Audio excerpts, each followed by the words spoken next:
Good morning dear student. आज जो हम एक वीडियो लॉन्च कर रहे हैं वो वीडियो भिवानी पब्लिक स्कूल के यूट्यूब चैनल से इस वीडियो को लॉन्च कर रहे हैं। और आज का जो टॉपिक है वो काफी इंपॉर्टेंट टॉपिक है। क्लास 11th का जो एनसीईआरटी बुक है पॉलिटिकल साइंस का, उसमें से एक टॉपिक है कि what's the things we had borrowed in our constitution and from where, कहां कहां से हमने क्या क्या चीज अपने कॉन्स्टिट्यूशन में बोरो किया है। Because our constitution is just the borrowed constitution. कुछ चीज तो हमने अपने गवर्नमेंट ऑफ इंडिया एक्ट 1935 से लिया है और बहुत सारी चीज हमने बहुत सारे कंट्री के कॉन्स्टिट्यूशन से बोरो करके लिया है। तो हम ये पढ़ते हैं कि जो कॉन्स्टिट्यूशन ड्राफ्ट या ड्राफ्टिंग कमेटी के जो चेयरमैन थे वो बी आर अम्बेडकर थे।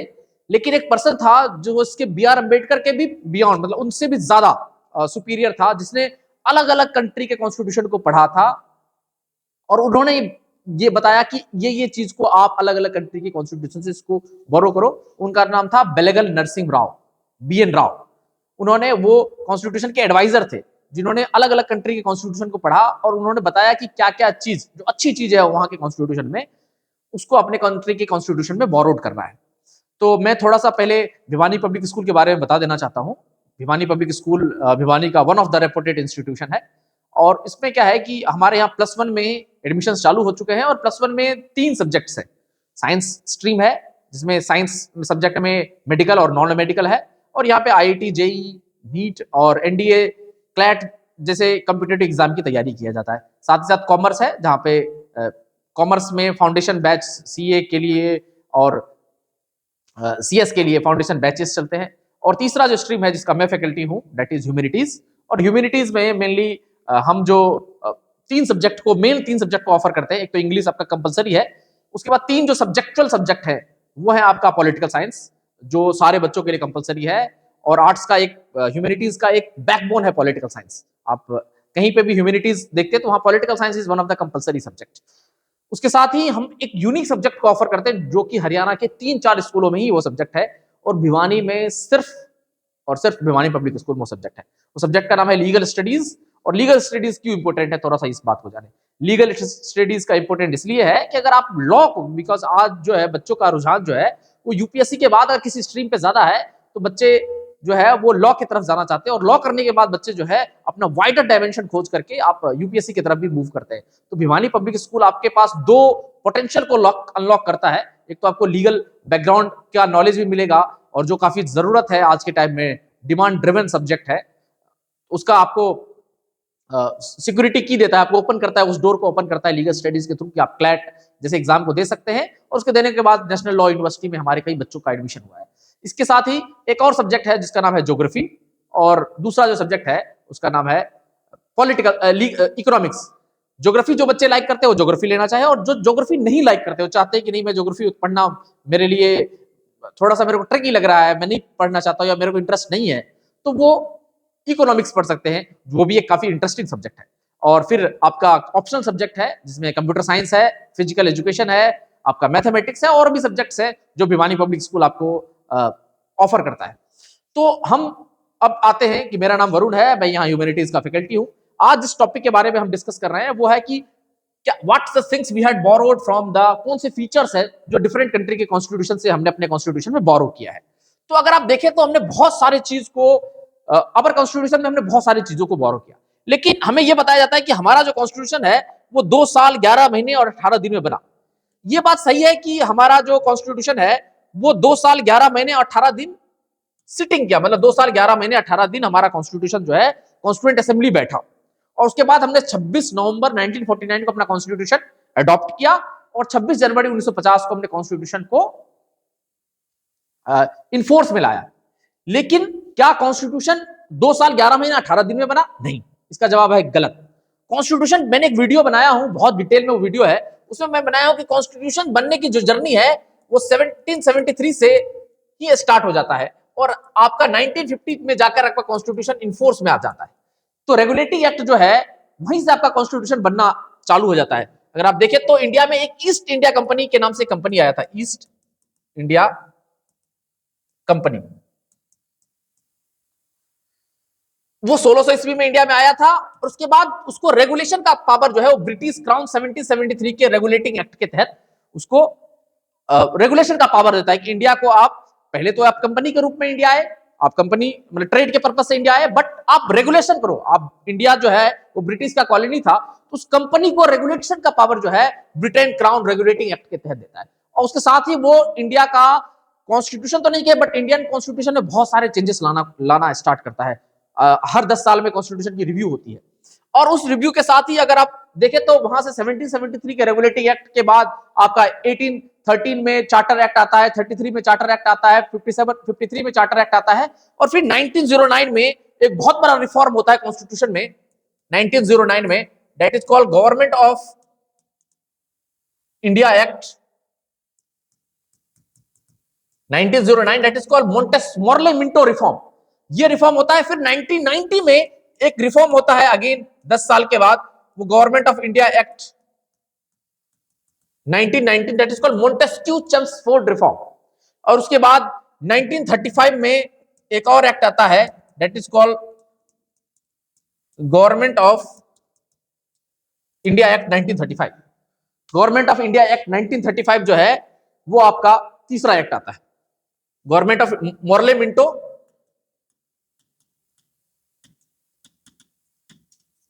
तीसरा है Montesquieu Chelmsford,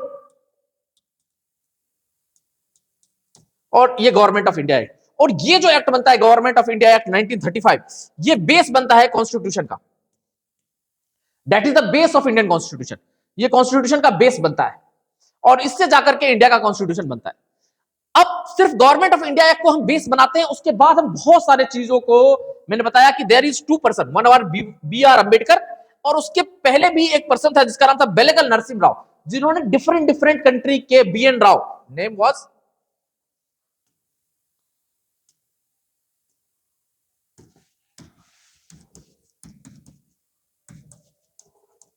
बेलेगल Narasimha Rao, B N Rao.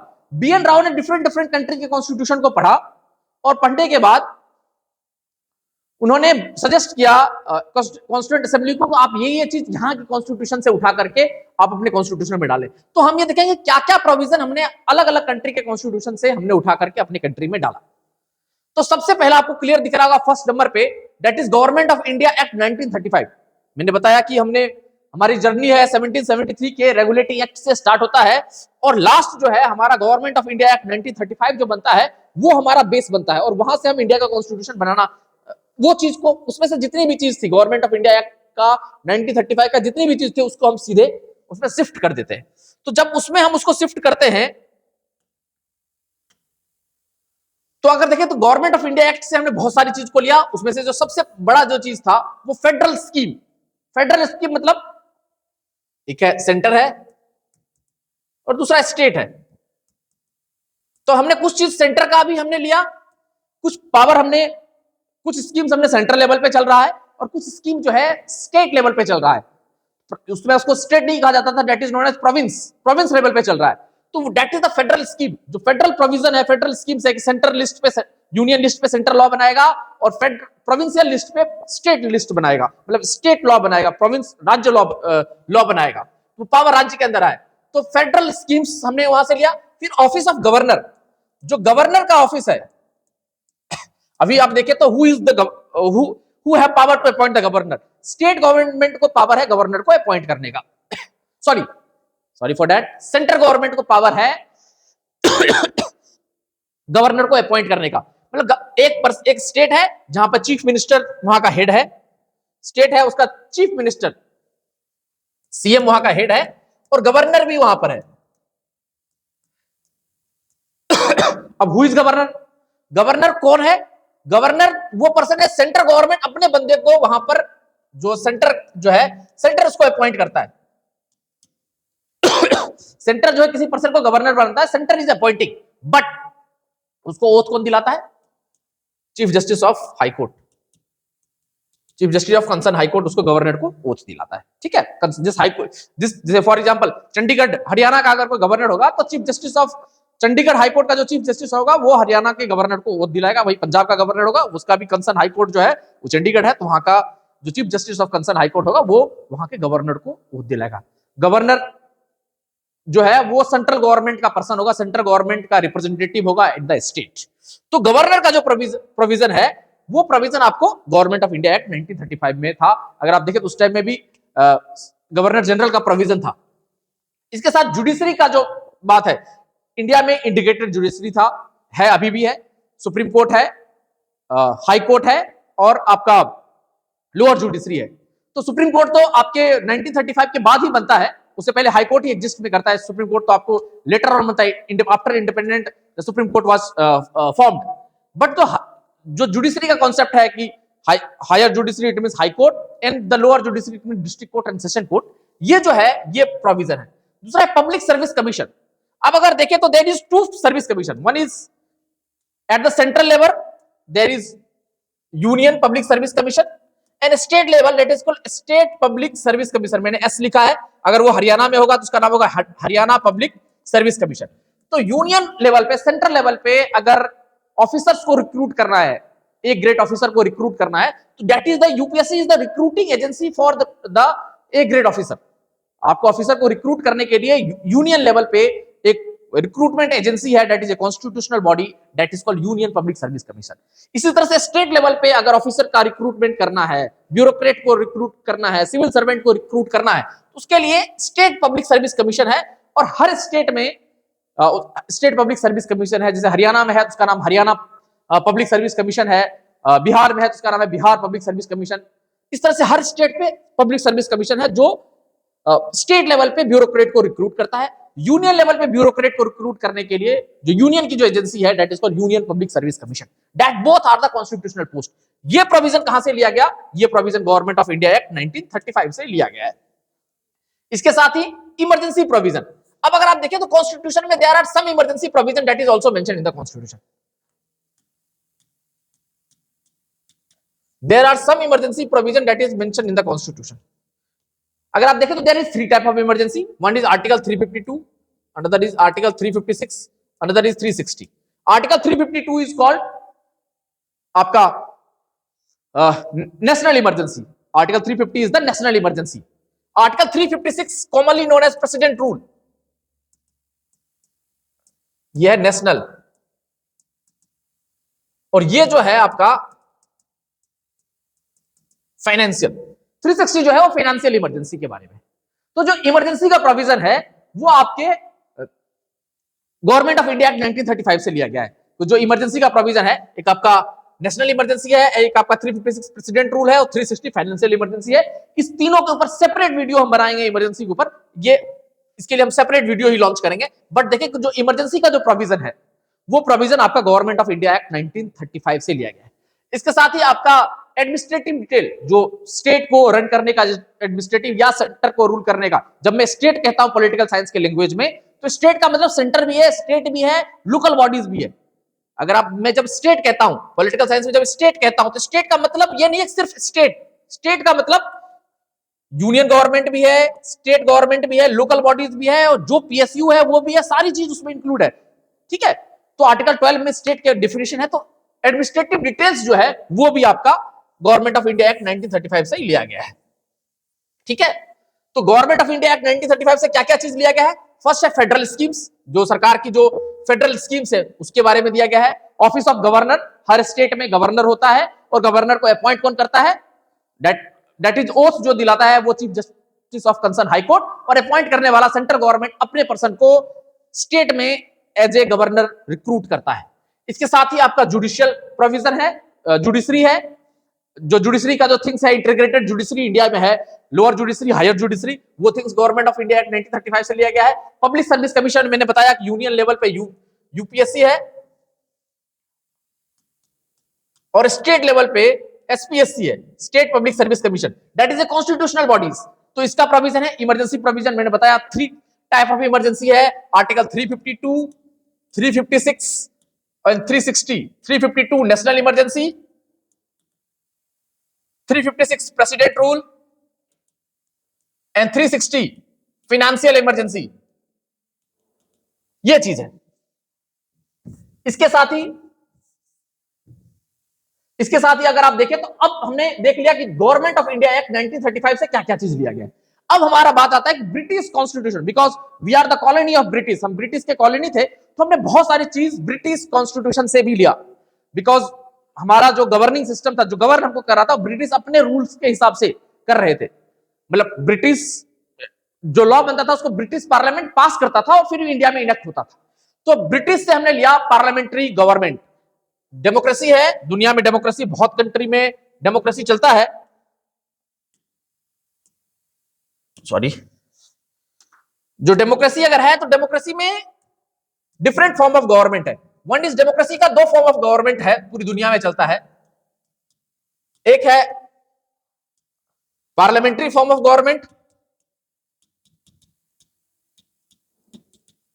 Parliamentary form of government, another है presidential form of government. Presidential, parliamentary form of government and presidential form of government. तो इंडिया में जो पार्लियामेंट्री फॉर्म ऑफ गवर्नमेंट है, हेड ऑफ स्टेट जो है वो prime minister है। Actual head of state जो है प्राइम मिनिस्टर है, नॉमिनल जो है वो प्रेसिडेंट है, और यूएस में जो है वो प्रेसिडेंशियल फॉर्म ऑफ गवर्नमेंट है। तो पार्लियामेंट्री फॉर्म ऑफ गवर्नमेंट का जो प्रोविजन हमने लिया है वो हमने लिया है ब्रिटिश कॉन्स्टिट्यूशन से। रूल ऑफ लॉ की, कानून का जो राज होगा, रूल ऑफ लॉ, ये भी हमने ब्रिटिश कॉन्स्टिट्यूशन से लिया है। उसके बाद लेजिस्लेटिव प्रोसीजर, किस तरह से लॉ बनाने का प्रोसीजर है। अगर आप देखें तो separation, clear separation of power है इंडिया में। इंडिया में अगर आप देखें तो that is clear separation of power. एक टॉपिक है 9th क्लास में, सेपरेशन ऑफ पावर। तो इंडिया में क्लियर सेपरेशन ऑफ पावर है।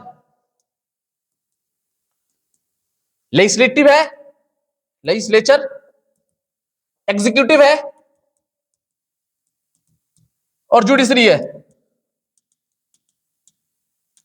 लेजिस्लेचर का क्या काम है? पॉलिसी मेकिंग, मतलब लॉ मेकिंग और पॉलिसी, लॉ भी लिख देता हूं। एग्जीक्यूटिव का है इंप्लीमेंटेशन काम है, और जुडिशरी का जो काम है वो देखना कि लेजिस्लेचर ने जो लॉ बनाया वो सही बनाया है, और एग्जीक्यूटिव ने जिस लॉ को इंप्लीमेंट किया उसको सही तरीके से इंप्लीमेंट किया है। तो that is called, that concept is called judicial review. और if the legislature and judiciary can't able to perform his work, तो जुडिशियल एक्टिविज्म के थ्रू उसको देखना भी है। तो क्लियर सेपरेशन ऑफ पावर है। तो ये जो कॉन्सेप्ट है, एंड लॉ मेकिंग प्रोसीजर जो है, लेजिस्लेटिव प्रोसीजर जो है, ये भी हमने ब्रिटिश से लिया है। उसके बाद सिंगल सिटीजनशिप का कॉन्सेप्ट है। सिंगल सिटीजनशिप का कॉन्सेप्ट का मतलब क्या? What do you mean by single citizenship? Single citizen अगर देखें तो बहुत सारे स्टेट में, कंट्री में आपका ड्यूल सिटीजनशिप का कॉन्सेप्ट है। And what do you mean bye dual citizenship? तो ड्यूल सिटीजनशिप का अगर कॉन्सेप्ट को देखें,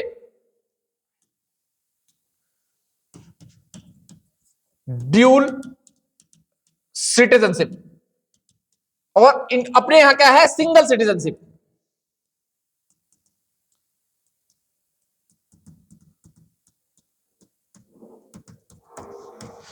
ड्यूल सिटीजनशिप का है कि आपको स्टेट, जैसे for example I am a person from Bihar, तो मैं बिहार का भी सिटीजन हूं और नेशनल ने भी मुझे सिटीजन दिया है। तो that is the dual citizenship concept है कि राज्य ने भी नागरिकता दिया है और सेंटर ने भी दिया है। या आप इंडिया के भी नागरिक और दूसरे स्टेट के भी, नेशन के भी सिटीजनशिप आप ले सकते हो। बट इंडिया में सिंगल सिटीजनशिप का कॉन्सेप्ट है कि if you are the citizen of India, solely you remain the citizen of India. Other, if you accept the citizenship of another country, तो आपका सिटीजनशिप इंडिया का खत्म हो जाएगा। तो सिंगल सिटीजनशिप का जो कॉन्सेप्ट है वो हमने ब्रिटिश कॉन्स्टिट्यूशन से लिया है। इसके साथ ही कैबिनेट सिस्टम, आपका जो कैबिनेट है, मतलब council of minister and cabinet के बीच में डिफरेंस है। काउंसिल ऑफ मिनिस्टर में सारे मिनिस्टर आ गए और कैबिनेट में that is the core ministry. तो कैबिनेट सिस्टम जो है वो भी है। प्रिरोगेटिव रिट्स, अब देखिए तो रिट्स में क्या है कि सुप्रीम कोर्ट और हाई कोर्ट्स को एक जुरिस्डिक्शन है, रिट जुरिस्डिक्शन है। जैसे हिबियस कॉर्पस है, वेंडेमस है, सर्सोरिडी है, को वारंटो है। तो आपका रिट प्रोविजन जो है दैट इज आल्सो द हमने लिया है ब्रिटिश कॉन्स्टिट्यूशन से। पार्लियामेंट्री प्रिविलेज, पार्लियामेंट्री प्रिविलेज का मतलब क्या है? What do you mean by parliamentary privilege? कि for example if you are a member of parliament, MP है, और लेजिस्लेटिव असेंबली के मेंबर है, एमएलए है, एमएलए है और एमपी है, एमपी है, तो you have certain parliamentary privilege. What do you mean by parliamentary privilege? तो आपको जो पार्लियामेंट्री प्रिविलेज है कि पार्लियामेंट का सेशन जब अटेंड कर रहे हैं तो आपके ऊपर कोई क्रिमिनल केस के लिए आपको अरेस्ट नहीं किया जा सकता है। दूसरा है कि पार्लियामेंट में आप कुछ भी बोल सकते हैं, you can speak anything in the parliament, और उसके ऊपर कोर्ट ऑफ इंक्वायरी नहीं होगा, उस मैटर पे कोर्ट ऑफ इंक्वायरी नहीं होगा। तो that are certain parliamentary privilege, ठीक है, तो वो मिला है। एंड बाइकैमरल लेजिस्लेचर, अगर आप देखें तो सेंट्रल लेवल पे अगर पार्लियामेंट है, तो पार्लियामेंट के दो हाउस है, एक है लोकसभा, अनदर इज राज्यसभा। तो लोकसभा जो है और राज्यसभा, ऐसे स्टेट लेवल पे स्टेट लेजिस्लेचर है। मैं इसको अलग स्लाइड में दिखा देता हूं, अलग ही लिख के दिखाता हूं। स्टेट लेजिस्लेचर है,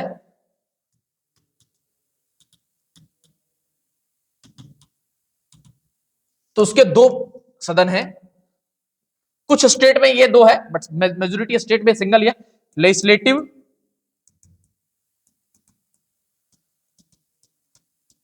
असेंबली, और दूसरा है legislative council. Only few state in India वहां पर बाइकेमरल स्टेट लेजिस्लेचर है।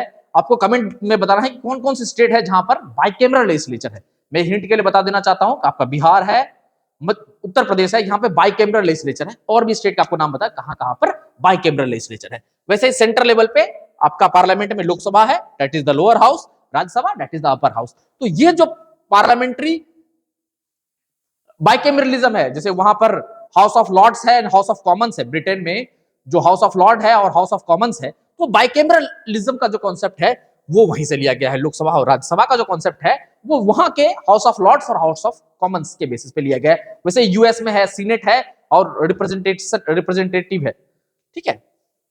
तो आपने ब्रिटेन का देख लिया। ब्रिटेन के बाद अब हमको देखना है दैट इज द यूएस के कॉन्स्टिट्यूशन से भी हमने बहुत सारी चीज को बोरो किया। We borrowed more ample number of things from the United States of America Constitution. Because why? Because the American Constitution is one of the oldest democracy. India दुनिया का सबसे पुराना जो लोकतंत्र है, सबसे ओल्डेस्ट डेमोक्रेसी है, दैट इज द यूएस, और सबसे बिगेस्ट डेमोक्रेसी है वो इंडिया है। तो हमने वहां से भी लिया है, बहुत सारी चीजों को लिया है। जरा देखते हैं, फर्स्ट देखते हैं फंडामेंटल राइट्स, एफआर का जो प्रोविजन है, फंडामेंटल राइट्स। अब ये क्या है?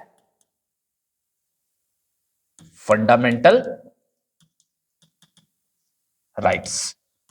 फंडामेंटल राइट्स का जो प्रोविजन है हमने यूएस के कॉन्स्टिट्यूशन से लिया। अगर आप इंडिया में देखें तो पार्ट 3 जो है उसमें आपका फंडामेंटल राइट है, आर्टिकल 12 से लेकर 35 तक आपका फंडामेंटल राइट मेंशन है। पार्ट 3 में है, आर्टिकल 12 से लेकर के 35 तक फंडामेंटल राइट है। तो फंडामेंटल राइट है सर्टेन राइट्स है जो आपके सिटीजन और नॉन सिटीजन को मिलता है। कुछ राइट्स ऐसे हैं, मेजोरिटी राइट्स जो है वो सिटीजन और नॉन सिटीजन दोनों को मिलता है। अगर आप देखें तो कुछ ही राइट है जो सिर्फ ही सिटीजन को मिलता है, ओनली फॉर द सिटीजन।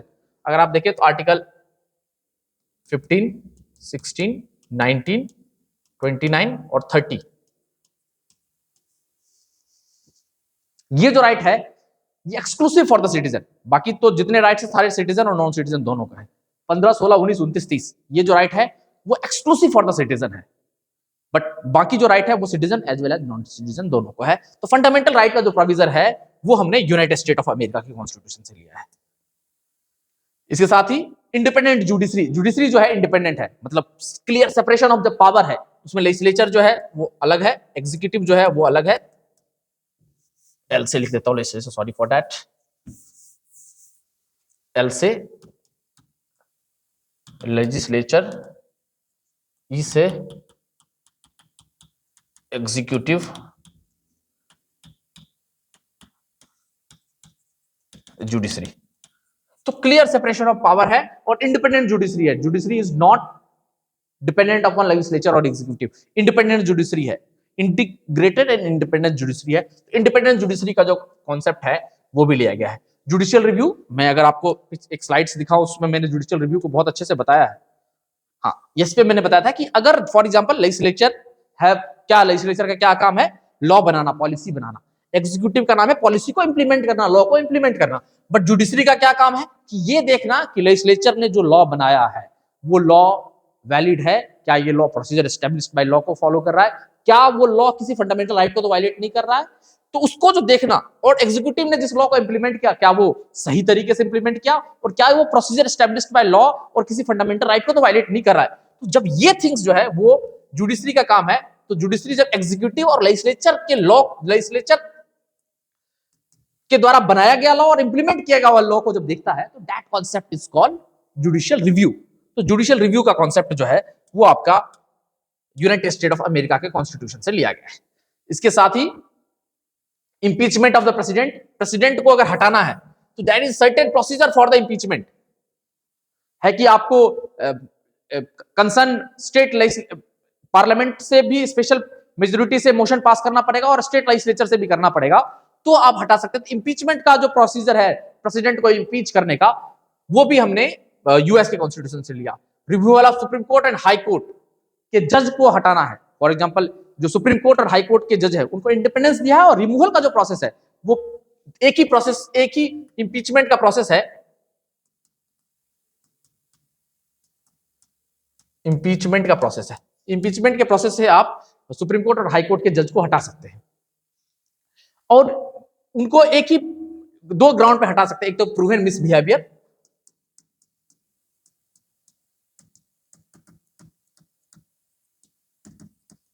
और दूसरा है इनकैपेसिटी के ग्राउंड पे। दो ग्राउंड पे हम उसको हटा सकते हैं। तो ये जो है, और वो जिस प्रोसेस से हटाएंगे उस प्रोसेस का नाम है इंपीचमेंट। ठीक है, तो वो जो थिंग्स है वो हमको यूएस के कॉन्स्टिट्यूशन से लिया गया है। इसके साथ ही चौथा जो चीज है वो है आयरिश कॉन्स्टिट्यूशन से हमने लिया है, और आयरिश कॉन्स्टिट्यूशन से जो लिया है उसका नाम है, सबसे पहला जो नाम है वो है directive principle of state policy.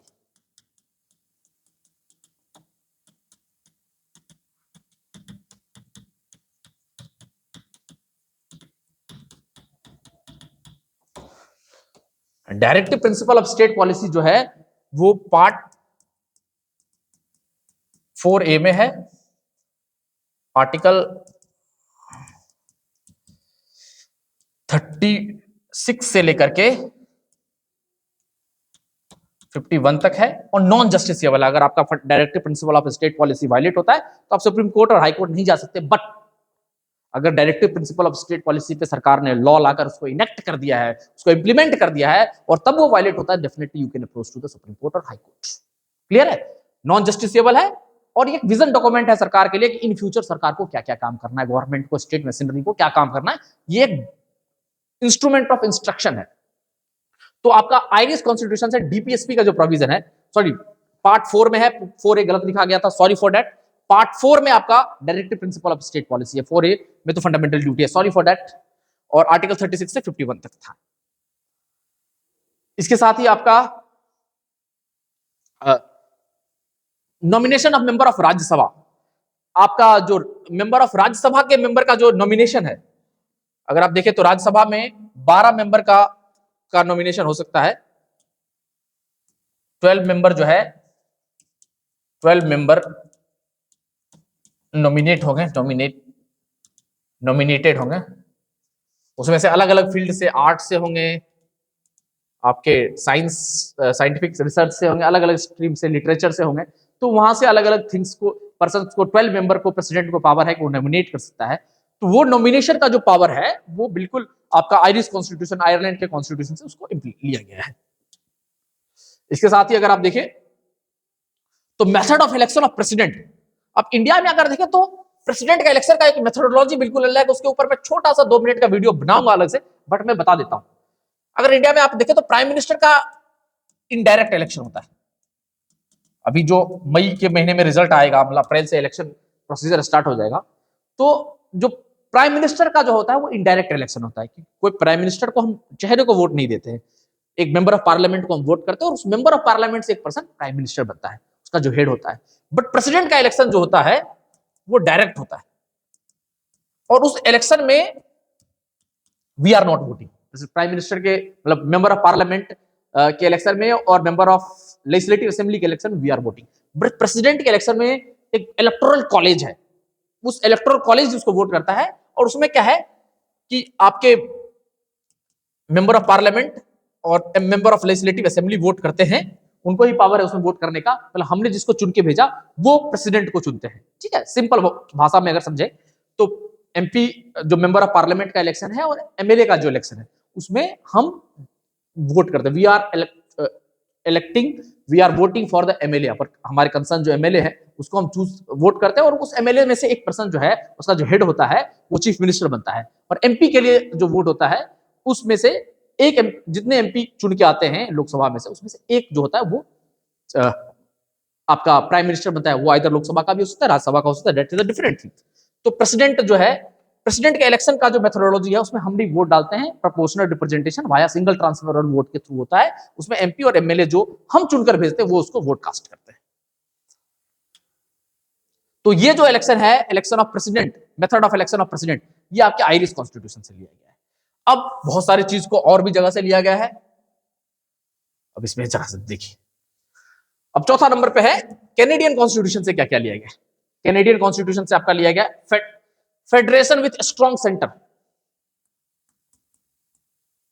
Strong centre के जो प्रोविजन है उसको लिया गया। स्ट्रॉन्ग सेंटर का मतलब क्या, what do you mean by strong centre? India में देखिए तो there is, India is a federal state but India having the strong centre. Centre जो है स्ट्रॉन्ग है। अब कैसे कैसे क्वेश्चन आएगा, हम क्वेश्चन पूछते हैं कि फेडरलिज्म एक टॉपिक है, एक चैप्टर है एनसीईआरटी का, I think 8th number chapter है, 7th नंबर चैप्टर है, तो उसमें फेडरलिज्म है।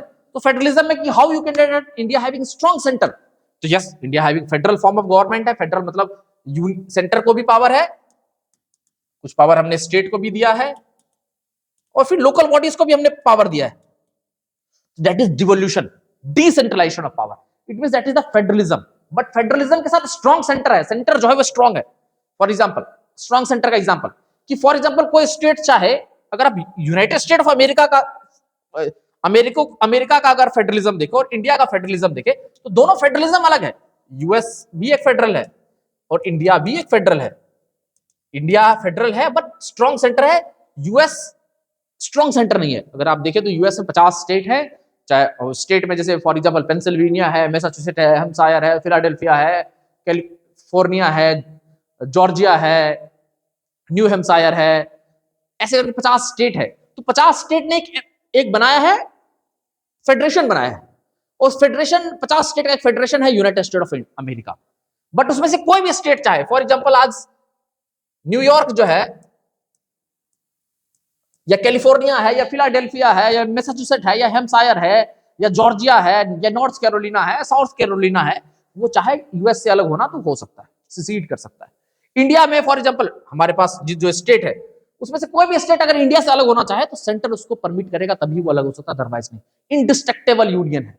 दूसरा चीज कैसे कहते हैं स्ट्रॉन्ग सेंटर है, आप कॉन्स्टिट्यूशन को अमेंड करना है, कॉन्स्टिट्यूशनल अमेंडमेंट की बात, तो कॉन्स्टिट्यूशनल अमेंडमेंट की बात है तो वो पूरा पावर सेंटर को है। सेंटर ही कॉन्स्टिट्यूशन को अमेंड कर सकता है, स्टेट को कोई पावर नहीं है। तो स्ट्रॉन्ग सेंटर है। सिटीजनशिप किसको देना है, तो सेंटर को पावर है सिटीजनशिप देने का, ठीक है। तो मैक्सिमम जो पावर है स्ट्रॉन्ग सेंटर है, सेंटर जो है स्ट्रॉन्ग है इंडिया में, ठीक है। तो वो स्ट्रॉन्ग सेंटर का जो प्रोविजन है वो हमने कनाडा से लिया है, कैनेडियन कॉन्स्टिट्यूशन से। इसके बाद है vesting with residual power with the centre. अब रेसिडुअल पावर का मतलब क्या है, what do you mean by residual power? Residual power, अगर इसका मतलब अगर आप देखिए what do you mean by residual power, तो there is 3 list, union list, state list and concurrent list. Union list में यूनियन गवर्नमेंट को पावर है लॉ बनाने का, स्टेट लिस्ट में स्टेट गवर्नमेंट को पावर है, और कॉन्करेंट लिस्ट जो है उसमें दोनों पावर लग सकता है, यूनियन भी बना सकता है और स्टेट भी बना सकता है। वो आइटम जो कॉन्करेंट लिस्ट में होगा उसमें दोनों बना सकता है, बट अगर यूनियन ने लॉ बनाया तो यूनियन का लॉ उसमें उसका लॉ इंप्लीमेंट होगा। अब बहुत सारी आइटम्स जो है जिसपे ना यूनियन लिस्ट में मेंशन है, ना स्टेट लिस्ट में है, ना कंकरेंट लिस्ट में है, तो जो चीज उसमें मेंशन नहीं है और इन टाइम वो चीज हो सकता है। फॉर एग्जांपल जिस समय ये सेपरेशन ऑफ पावर हुआ था उसमें लोगों को नहीं पता होगा कि किस लिस्ट में कौन सा चीज डाले, उसमें नहीं पता होगा कि भाई आईटी रिवॉल्यूशन भी इंडिया दुनिया देखने को मिल सकता है। ये भी नहीं देखा होगा कि बिटकॉइन एंड क्रिप्टो करेंसी जैसा प्रॉब्लम्स भी आएगा, साइबर क्राइम भी होगा कि लोगों को पैसे जो है वो किसी के मोबाइल से हैक कर लिया जाए। तो ये सारी that is the residual power. तो जिस चीज पे यूनियन, स्टेट और कंकरेंट तीनों में चीज मेंशन नहीं है, जो आइटम उस तीनों में मेंशन नहीं है, उस वो पावर वो थिंग्स आ जाएगा रेसिडुअल पावर। और रेसिडुअल पावर पे लॉ बनाने का सेंटर को पावर है। मतलब मोदी जी जो है ऐसे चीज पे लॉ बनाएंगे जिसपे ना यूनियन में जो आइटम मेंशन है, स्टेट में ना मेंशन है, स्टेट लिस्ट में, और कंकरेंट में भी मेंशन नहीं है, तो वो सारा चीज मोदी भाई बनाएगा। Residual power. Appointment of state governor, मैंने बता चुका हूं कि गवर्नर का अपॉइंटमेंट कौन करता है, who appoint? Chief justice of concern high court, chief justice of concern HC high court, chief justice of concern high court जो है वो आपके गवर्नर को अपॉइंट करेंगे। किसका बंदा होगा? सेंटर का, मतलब मोदी भाई का जो पर्सन होगा, सेंट्रल गवर्नमेंट का जो पर्सन होगा वही किसी स्टेट में गवर्नर बनेगा। हर स्टेट में चीफ मिनिस्टर कोई भी हो सकता है, जिस पार्टी की मेजोरिटी आएगा वो चीफ मिनिस्टर बनेगा, लेकिन गवर्नर हमेशा सेंट्रल गवर्नमेंट का पर्सन होगा। सेंट्रल गवर्नमेंट किसी पर्सन को गवर्नर बना करके भेजेगा, बट वहां oath chief justice of concern high court उसको दिलाएगा। तो जो गवर्नर का जो प्रोविजन है वो प्रोविजन भी आपका कैनेडियन कॉन्स्टिट्यूशन से।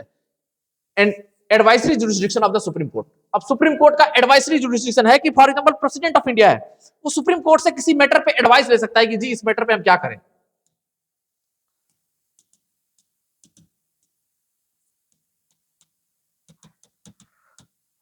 जैसे ओरिजिनल जुरिस्डिक्शन है वैसे एडवाइजरी जुरिस्डिक्शन है कि प्रेसिडेंट ऑफ इंडिया वो सुप्रीम कोर्ट से एडवाइस ले सकता है कि ये जो है इस पे सुप्रीम कोर्ट क्या कहता है। जो एक्चुअल जो who is the defender of the constitution, the supreme court is the defender of the constitution. तो एडवाइजरी जुरिस्डिक्शन में है कि सुप्रीम कोर्ट जो है वो एडवाइस कर सकता है, बट जरूरी नहीं है कि उस मैटर पे सुप्रीम कोर्ट प्रेसिडेंट को या सेंट्रल गवर्नमेंट को एडवाइस कर सकता है। तो एडवाइजरी जुरिस्डिक्शन का जो पावर है वो भी आपका सेंट्रल गवर्नमेंट जो है वो कैनेडियन कॉन्स्टिट्यूशन से लिया गया। इसके साथ ही ऑस्ट्रेलियन कॉन्स्टिट्यूशन है, ऑस्ट्रेलिया का कॉन्स्टिट्यूशन है, उससे भी बहुत सारी चीज को लिया गया। अब ऑस्ट्रेलियन कॉन्स्टिट्यूशन से देखें तो कंकरेंट लिस्ट, कंकरेंट लिस्ट मैंने बताया कि यूनियन लिस्ट है जिसपे एक्सक्लूसिव पावर है यूनियन को, स्टेट लिस्ट पे स्टेट को पावर है, और कंकरेंट लिस्ट पे कॉन्करेंट, उस पे सेंटर भी लॉ बना सकता है, यूनियन भी बना सकता है, स्टेट भी बना सकता है, तो उस पे कॉन्करेंट लिस्ट है। फ्रीडम ऑफ ट्रेड, ट्रेड की जो बात है, फ्रीडम ऑफ ट्रेड जो है कि इंडिया जो है किसी फॉरेन कंट्री से ट्रेड करेगा, तो ट्रेड को लेकर के जो है वो आपका ऑस्ट्रेलियन कॉन्स्टिट्यूशन से लिया है। Commercial and intercourse joint sitting of two house of the parliament. अब joint sitting of the two house of the parliament का मतलब समझे, what do you mean by joint sitting of the two house of the parliament. अब joint sitting का मतलब है two house of the parliament, parliament है, parliament में आपके दो हाउस है, एक है आपका लोकसभा, दूसरा है राज्यसभा। तो ज्वाइंट सिटिंग का है कि फॉर एग्जांपल किसी बिल को पास कर रहा है, अब कॉन्स्टिट्यूशनल अमेंडमेंट में तो ज्वाइंट सिटिंग हो नहीं सकता है। अगर किसी बिल को पास करना है और वो बिल पे लोकसभा उस बिल को पास कर पा रहा है, लोकसभा उस बिल को पास कर रहा है, लोकसभा जो है वो उस बिल पे पास कर रहा है, बट राज्यसभा जो है उस बिल को पास नहीं कर रहा है, राज्यसभा उस बिल को पास नहीं कर पा रहा है।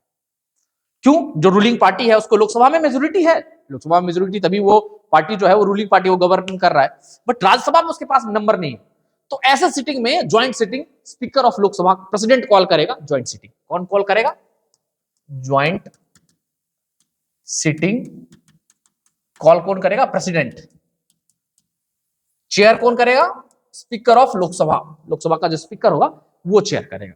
तो ज्वाइंट सिटिंग होगा कि फॉर एग्जांपल अगर देखिए किसी पॉलिटिकल पार्टी का मैं नाम लेना नहीं चाहता हूं, यहां पर उसके पास 273 का मैजिकल फिगर है, यहां 350 मेंबर ऑफ पार्लियामेंट है, बट यहां 250 में से उसके पास सिर्फ 60 लोग हैं। ठीक है, अगर आपको सरकार गवर्नमेंट स्टैब्लिशमेंट करना है तो लोअर हाउस में भी आपका नंबर होना चाहिए, अपर हाउस में आपका अगर स्ट्रेंथ नहीं भी है तो आपका सरकार आपका गवर्नमेंट बनेगा।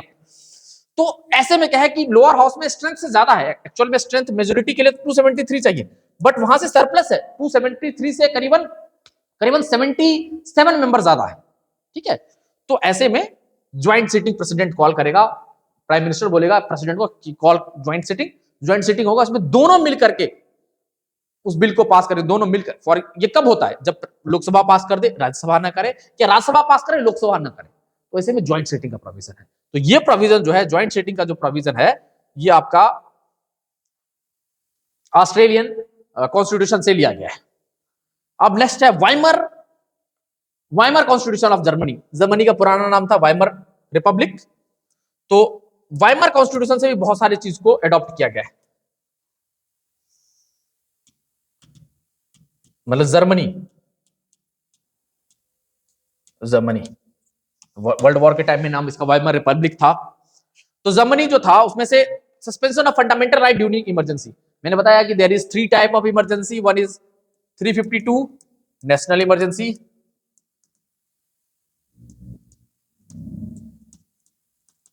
another is 356 that is president rule, 360 that is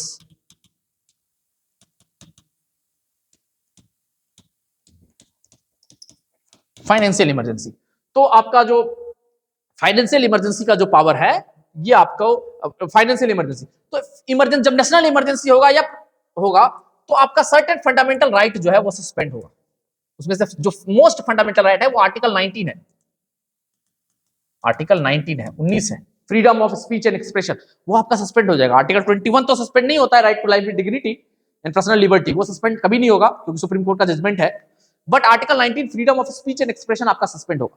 तो जब आपका नेशनल इमरजेंसी होगा या जब भी नेशनल इमरजेंसी होगा, आपका प्रेसिडेंट रूल में कोई फंडामेंटल राइट सस्पेंड नहीं होगा और आपका फाइनेंशियल इमरजेंसी में भी फंडामेंटल राइट सस्पेंशन का उतना पावर नहीं है, बट नेशनल इमरजेंसी है। नेशनल इमरजेंसी कब लगेगा मैं बता देता हूं, मैं इसके लिए अलग से वीडियो लॉन्च करूंगा बिकॉज आपका जो पॉलिटिकल साइंस है काफी वास्ट है, एक वीडियो में सारा चीज बताना बहुत लंबा वीडियो हो जाता है। बस नेशनल इमरजेंसी कब लगेगा, जब एक्सटर्नल अग्रेशन और आर्म्ड रिबेलियन हो जाए, ठीक है, तो सशस्त्र विद्रोह हो जाए, आर्म्ड रिबेलियन हो जाए। फॉर एग्जांपल पाकिस्तान ने इंडिया के ऊपर अटैक कर दिया और इंडिया की सॉवरेनिटी और टेरिटोरियल इंटीग्रिटी खतरे में आ गया, तो उसमें नेशनल इमरजेंसी आएगा।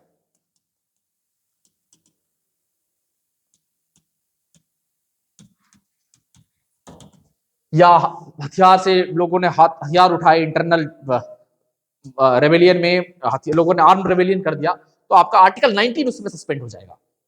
352 में आपका आर्टिकल जो आपका फंडामेंटल राइट है, क्योंकि फंडामेंटल राइट कभी सस्पेंड नहीं होगा, लेकिन आर्टिकल 19 आपका सस्पेंड हो जाएगा। तो वो जो है, वो जो पावर है वो आपका जर्मनी के कॉन्स्टिट्यूशन से लिया गया है। उसके बाद आपका है सोवियत कॉन्स्टिट्यूशन, यूएसएसआर, और जो अभी जिसका नाम है रशिया, मॉडर्न डे रशिया का जो कॉन्स्टिट्यूशन है उसमें से ही बहुत सारी चीज को लिया गया है। तो इसमें अगर देखें तो मॉडर्न डे रशिया के कॉन्स्टिट्यूशन से क्या लिया गया है, एक तो फंडामेंटल ड्यूटीज में, एक पे इस पे फंडामेंटल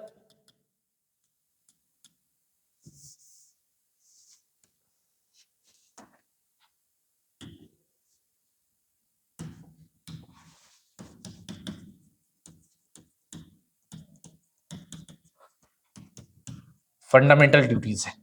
और फंडामेंटल ड्यूटीज का जो पावर है ये पार्ट 4A में है, आर्टिकल 51A से है, ए में मेंशन है। तो जो आपका रशिया का कॉन्स्टिट्यूशन है उससे हमने फंडामेंटल ड्यूटीज लिया। स्वर्ण सिंह कमेटी ने रिकमेंड किया, कमिटी ने रिकमेंड किया 42nd कॉन्स्टिट्यूशनल अमेंडमेंट हमने किया 1976 में, और इंदिरा गांधी ने उसमें 10 फंडामेंटल एफडी में लिख रहा हूं फंडामेंटल ड्यूटी को इंडियन कॉन्स्टिट्यूशन में इनकॉर्पोरेट किया। But 11th fundamental duty 86 constitutional amendment से 86 कॉन्स्टिट्यूशनल अमेंडमेंट में से 2002 में एजुकेशन से रिलेटेड जो है 6 से 14 साल तक के बच्चों को जो चाइल्डहुड एजुकेशन जो है, एलिमेंट्री एंड सेकेंडरी एजुकेशन जो है वो देने की बात जो है वो आपका 86 कॉन्स्टिट्यूशनल अमेंडमेंट से आया। तो अभी 11 फंडामेंटल ड्यूटी है। ओरिजिनली कॉन्स्टिट्यूशन में फंडामेंटल ड्यूटी का प्रोविजन नहीं था, हमने ये चीज रशिया के कॉन्स्टिट्यूशन से बोरोड किया, जो अभी रशिया है उसमें यूएसएसआर था, उसके कॉन्स्टिट्यूशन से हमने बोरो किया है। और इंदिरा गांधी ने 42nd कॉन्स्टिट्यूशनल अमेंडमेंट कर करके फंडामेंटल ड्यूटी को इंडियन कॉन्स्टिट्यूशन में इंसर्ट किया आफ्टर द रिकमेंडेशन ऑफ स्वर्ण सिंह कमिटी। ठीक है, तो ये हमने रशिया के कॉन्स्टिट्यूशन से हमने ये चीज किया। इसके साथ ही आइडिया ऑफ जस्टिस, जो प्रियम्बल में आपका आइडिया ऑफ जस्टिस है, जस्टिस में सोशल, पॉलिटिकल और इकोनॉमिक जस्टिस, अगर आप इसको ज्यादा डिटेल में जानना चाहते हैं तो हमने भिवानी पब्लिक स्कूल के यूट्यूब चैनल पे हमने प्रियम्बल पे एक वीडियो बनाया है। तो प्रियम्बल में ये आइडिया ऑफ जस्टिस के आइडिया में social, economical and political justice को हमने प्रियम्बल में जो जस्टिस वर्ड है उसमें जो सोशल, इकोनॉमिकल और पॉलिटिकल वर्ड जो है वो उसमें मेंशन है। तो उसका जो सोर्स है वो भी हमारा रशिया का कॉन्स्टिट्यूशन है। इसके साथ ही 3 और बचा है, काफी एनर्जी इसमें लग रहा है। एक है फ्रेंच के कॉन्स्टिट्यूशन से हमने बहुत सारी चीज, फ्रेंच रिवॉल्यूशन हुआ तो फ्रेंच के कॉन्स्टिट्यूशन से भी हमने बहुत सारे चीज को लिया है। एक है रिपब्लिक, जो इंडिया है वो रिपब्लिक है। रिपब्लिक का मतलब क्या, द हेड ऑफ स्टेट है that is not head, hierarchy, monarchy नहीं है, हेरार्की नहीं है। ऐसा नहीं कि जो एक पर्सन है उसके फादर भी यहाँ के हेड ऑफ स्टेट थे वो भी होंगे, अगले जनरेशन भी होगा। हेड ऑफ स्टेट जो है वो इलेक्टेड होगा, नॉट सेलेक्टेड होगा, ठीक है। तो एक ये आइडिया, रिपब्लिक जो है, जो हेड ऑफ स्टेट होगा, जो that is elected not selected. And the idea of liberty, equality and fraternity, जो आइडिया ऑफ लिबर्टी है, liberty, equality and fraternity. Liberty, liberty of belief, faith, worship, मतलब हमको liberty है, इक्वालिटी सब एक समान है, ऑल आर इक्वल, आर्टिकल 14 से लेकर के आपके 18 तक इक्वालिटी, इक्वालिटी के बारे में है, लिबर्टी है। और फ्रेटर्निटी है कि इंडिया में ब्रदरहुड रहे, मतलब different caste, creed, religion, race और डिफरेंट लैंग्वेज और डिफरेंट डायलेक्ट्स को बोलने वाले लोग हैं, बट उनके बीच में कॉमन ब्रदरहुड रहे, यूनिटी और टेरिटोरियल इंटीग्रिटी ऑफ इंडिया को अपहेल्ड करके रखना है। Sovereignty, unity and territorial integrity of India को अपहेल्ड करके रखना है। तो ये फ्रेटर्निटी जो है, ये भी हमने फ्रेंच रिवॉल्यूशन से लिया गया है।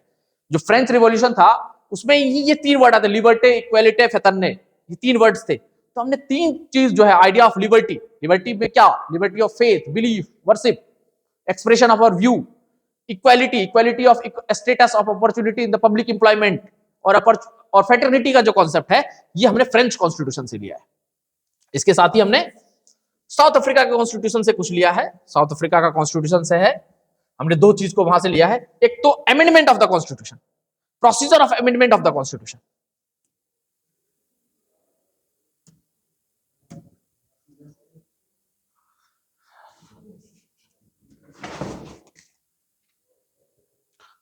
South Africa constitution, procedure of amendment, procedure of amendment. अब कॉन्स्टिट्यूशन को अमेंड करने का प्रोसीजर क्या है, तो अगर आप देखें तो ये प्रोसीजर आर्टिकल 368 में मेंशन है। कॉन्स्टिट्यूशनल अमेंडमेंट का पावर जो है वो यूनियन गवर्नमेंट को, सेंट्रल गवर्नमेंट को है, स्टेट गवर्नमेंट को ये पावर नहीं है। कॉन्स्टिट्यूशन को अमेंड करने का ये पावर यूनियन गवर्नमेंट को है, ठीक है। तो वो किस आर्टिकल के थ्रू आता है, आर्टिकल 368। उसमें तीन तरह का है, सिंपल मेजोरिटी से कॉन्स्टिट्यूशनल अमेंडमेंट हो सकता है, दूसरा है स्पेशल से, और तीसरा है special with concern of half state, special plus ratification of half state.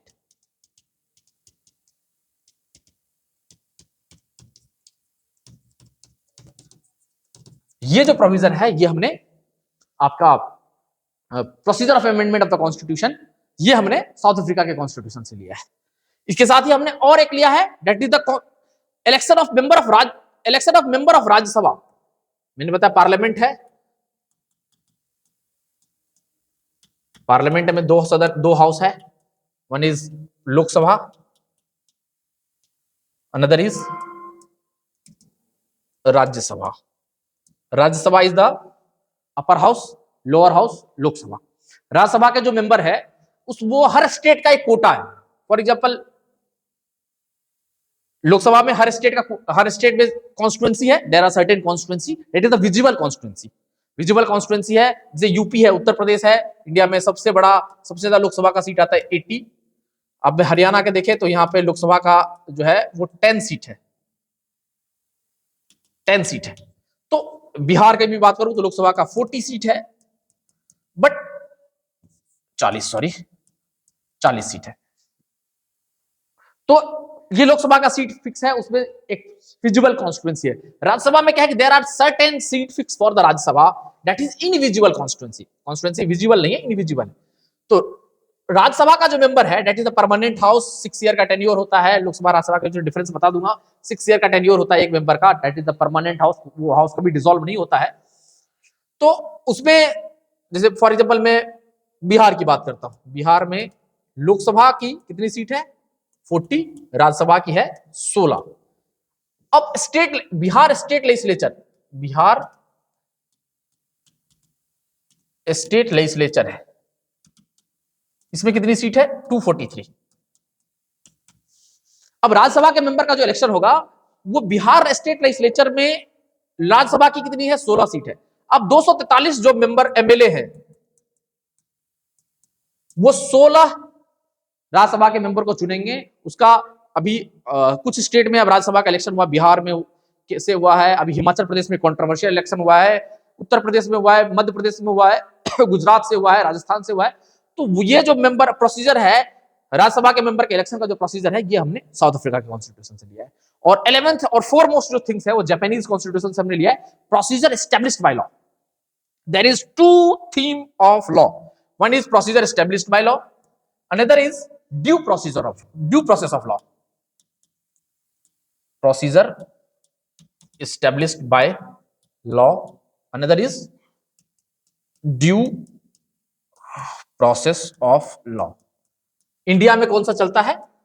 पहले चलता था प्रोसीजर एस्टैब्लिश्ड बाय लॉ, लेकिन अब जो है वो ड्यू प्रोसेस ऑफ लॉ को भी फॉलो किया जा रहा है।